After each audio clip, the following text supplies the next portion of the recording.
اعوذ باللہ من الشیطان الرجیم بسم اللہ الرحمن الرحیم ربی یسر ولا تعسر وتمم بالخیر۔ تاریخ طبری جلد اول کا مطالعہ کر رہے ہیں۔ آج کے ایپیسوڈ میں ہند سندھ کی اصل حقیقت یہاں سے شروع کریں گے۔ حام بن نوح کی نسل میں نوبہ، حبشہ، فزان، ہند سندھ اور مشرق و مغرب کے ساحلی علاقوں کے لوگ ہیں۔ انہی میں سے نمرود بن کوش بن حام بن نوح تھا۔ بدبخت کینان اور فخشد بن سام کا ایک بیٹا کینان تھا، اس کا تورات میں کوئی تذکرہ نہیں ملتا۔ یہ وہی شخص ہے جس کے بارے میں کہا گیا کہ وہ اس قابل نہ تھا کہ آسمانی کتاب میں اس کا تذکرہ کیا جائے، کیونکہ وہ جادوگر تھا اور اپنے آپ کو خدا کہتا تھا۔ تورات میں ارفخشد بن سام اور پھر شالق بن کینان بن ارفخشد کی پیدائش کا ذکر کیا گیا ہے، لیکن نسب میں کینان کا ذکر نہیں کیا گیا، جس کی وجہ اوپر بیان ہو چکی ہے۔ شالق کے بارے میں کہا جاتا ہے کہ شالق بن ارفخشد لکینان کی نسل سے تھا، اور شالق کا ایک بیٹا تھا جس کا نام عابر تھا۔ عابر کے دو بیٹے تھے، ایک کا نام فالق تھا جس کے معنی عربی میں تقسیم کرنے والے کے ہیں، اور یہ نام اس لیے دیا گیا کہ اس زمانے میں زمین تقسیم ہو گئی تھی اور زبانیں خلط ملط ہو گئی تھی۔ اور عابر کے دوسرے بیٹے کا نام کہتان تھا۔ کہتان کے دو بیٹے بارب اور یکتان تھے، وہ دونوں یمن میں آئے۔ کہتان وہ پہلا شخص تھا جو یمن کا بادشاہ بنا۔ اسے ابیس اللان کا خطاب دیا گیا، جیسا کہ بادشاہوں کو کہا جاتا تھا۔ ابراہیم علیہ السلام۔ فالق بن عابر کا ایک بیٹا ارقوا تھا، ارقوا کا ایک بیٹا ساروگ نامی تھا، اور ساروگ کا ناقورہ نامی بیٹا تھا۔ اسی ناقورہ کا بیٹا طارق تھا، جس کو عربی میں آذر کہتے ہیں۔ طارق کے ہاں ایک بیٹا پیدا ہوا جس کا نام ابراہیم علیہ السلام تھا، اور فخشد کے ہاں بھی ایک بیٹا پیدا ہوا جس کا نام نمرود تھا، اور وہ حجر کے کسی کنارے پر رہتا تھا۔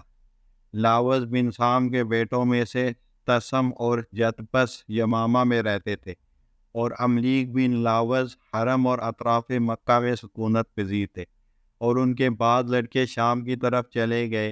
انہی میں سے امالیک تھے، مصر کے فرعونہ بھی امالیک تھے، اور لاوز بن سام کے بیٹوں میں امیم بن لاوز بن سام بھی تھا، اور اس کے متعدد لڑکے تھے۔ ان میں سے بعض مشرق میں جامر بن یافس کے پاس چلے گئے۔ ارم بن سام کے ہاں ایک لڑکا ایوس بن ارم پیدا ہوا، وہ اعکاف میں رہتا تھا۔ ایوس کا ایک بیٹا عاد نامی بھی تھا۔ نمرود۔ حام بن نوح کے چار بیٹے کوش، مساریم، کوت، کنان نامی تھے۔ بابل کا ظالم نمرود کوش ہی کی نسل سے تھا، اور اس کا نام نمرود بن کوش بن حام تھا۔ اس کے باقی بیٹے مشرق و مغرب کے ساحلی علاقوں اور نوبہ، حبشہ اور فزان میں رہتے تھے۔ کہا جاتا ہے قبط اور بربر مصر کی اولاد میں سے تھے۔ کوت سندھ اور ہند کی طرف آیا اور یہاں رہنے لگا۔ یافس بن نوح کے بیٹے جامر، موعج، موادی، بوان، سوبال، ماشج، تیرش تھے۔ فارس کے بادشاہ جامر کی اولاد میں سے ہیں، اور تیرش کی اولاد میں سے ترک اور خزر ہیں، اور ماشج کی اولاد سے اشبان ہیں۔ پہلے یہ سب روم کے علاقے میں رہتے تھے، یہاں تک کہ عیس کی اولاد میں ایک واقعہ ہوا، جس کے بعد تینوں حام، سام اور یافس نے الگ الگ علاقوں میں رہائش اختیار کی اور اپنے علاوہ دوسروں کو وہاں سے نکال دیا۔ حضرت موسیٰ علیہ السلام۔ ابن عباس رضی اللہ عنہ سے مروی ہے کہ اللہ تعالیٰ نے موسیٰ علیہ السلام کی طرف وحی بھیجی کہ اے موسیٰ علیہ السلام، تو اور تیری قوم اور اہل جزیرہ اور اہل العال سام بن نوح کی اولاد میں سے ہو۔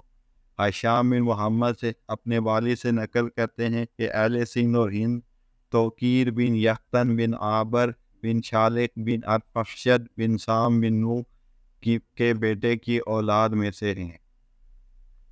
مکران بن البند اور حضرم بن عابر بن ارفخشد بن سام بن نوح ہیں۔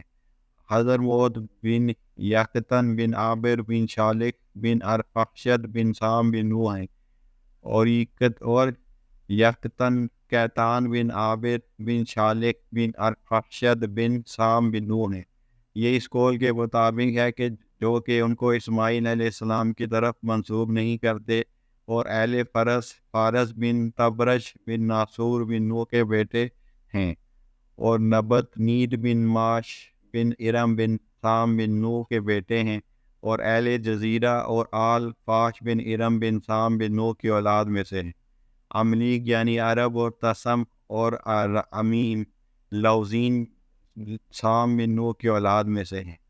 املیک امالکہ کے باپ ہیں اور برابر انہی میں سے ہیں، اور وہ سمیلہ بن مارب بن فاران بن عمر بن املیک بن لوز بن سام بن نو کے بیٹے ہیں، سوائے زن حاجہ اور کتامہ کے، کیونکہ وہ فریقش بن قیس بن صیفہ بن سبا کے بیٹے ہیں۔